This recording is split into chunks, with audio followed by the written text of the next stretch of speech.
तो जश्न तो बहुत सारे स्टेट्स में हो रहे हैं, ओडिशा और झारखंड में खास तौर पर। Sushmita Dev, not as a TMC MP, but as a woman MP, what does today mean to you?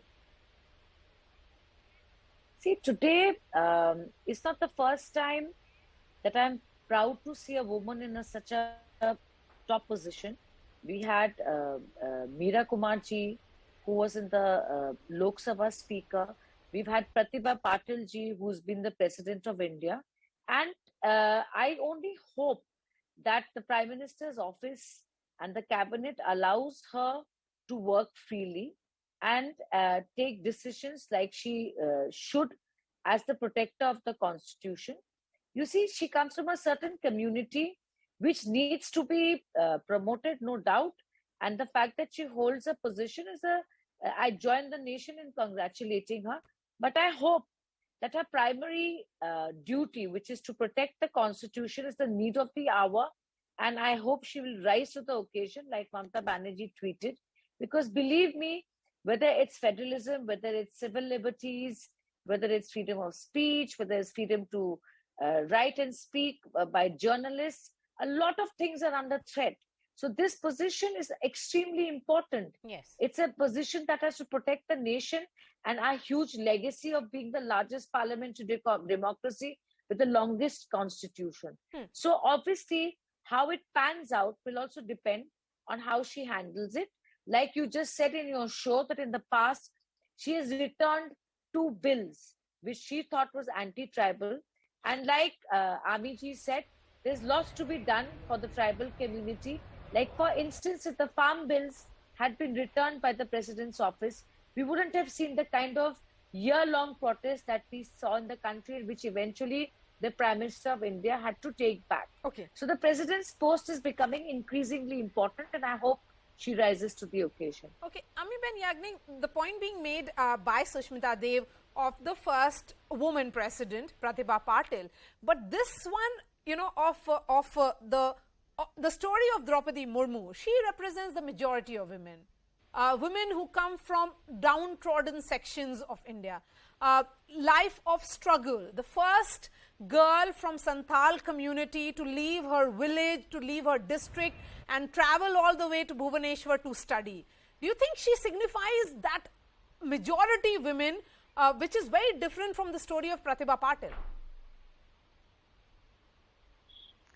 We may not differentiate the struggles of one woman from another. Struggle is a struggle, but yes, you can see that she's born in 1958, at the late 50s, post-independence, and the opportunity that was given post-India for education to girls, and she had that resolve to be a schoolgirl and then leave the village and go after 7th standard to another place and to study further and be a teacher. I think that is the struggle of a woman, and that struggle she did, but she had also the opportunity of the education system post-independence. She made the best of it. She took that resolve, and I firmly believe and wish that that same resolve will help her to be in this highest position in the country, to see that she becomes the protector of the Constitution, to preserve the Constitution. And today is the need that this kind of a resolve is necessary. Yes, I think I find that resolve in her. And yes, we may not compare struggles of each woman or of one woman with another woman. They are very different, but they are struggles ultimately. And when a woman takes a resolve, and she made herself to that, she brought herself to that situation or to that position that she could stand in society, and that is why she is where she is today. So I think we have to give her that credit, and woman's resolve, and I'm sure and I hope very sincerely that she would contribute to protect the Constitution, which is, as said, that it's a need of the hour. Yes, and you're right. I mean, a woman's struggle, every woman has her own story, and women in public life, all of you are in public life. You understand what your daily struggles and daily, maneuvering actually means. Aprajita Sarangi, one more anecdote from you. See, there are many anecdotes with her. I would just say that we had been interacting at regular intervals, and she has always been so very helpful, I would say, and so very compassionate in her approach, and she's so soft spoken. I think there's a lot to learn from her, a lot of courage, a lot of conviction, as I said earlier. And she has always looked at all the hurdles, all the problems that came her way, not as problems but as challenges. And today I must, through you, thank all those 104 MLAs and 17 MPs who have cross-voted, who That have number listened has to gone the up. voice of the conscience. Yes, that number, in fact, Prajita, has gone up to 100. Yes, 126 MLAs cross-voted. Fantastic. So, Mr. Yashwant Sinha ji had told everybody to listen to the call of the conscience, and I think these people have done, and I'm sure they deserve congratulations.